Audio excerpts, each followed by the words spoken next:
kneeling lateral lunge. So we're gonna get down on one knee. We're gonna extend the other heel out to the side, and I'm gonna drop my weight back onto my heel. Now you can be toe tucked under, or it can be up at the back. Obviously, toe tucked under puts the laces on the ground, and so you have more range of motion.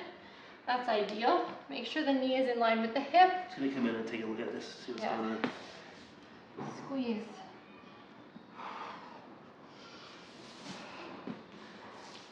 So we have a nice long lengthening of the adductors here, so the inside of the thigh. And then we have some quad work going, and then some glutes at the top. Now, if that leg won't come out as straight as you have it? Yeah, just kind of have it, you know, it's a little kickstand. It might get awkward, but if you need to be here, that's okay too. All right, other side, we have to even that out. So check, knees in line with hip. This one's stuck up there. Toe is turned under, and we have the laces on the ground. We're coming to full sit, and then full stance.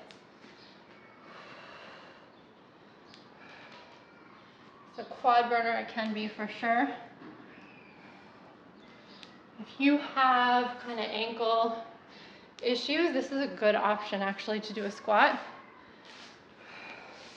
So this actually is a replacement for a squat? Yeah, for sure. It's a kneeling regressed squat with a lateral extension. If you want to be technical. Say that 3 times fast.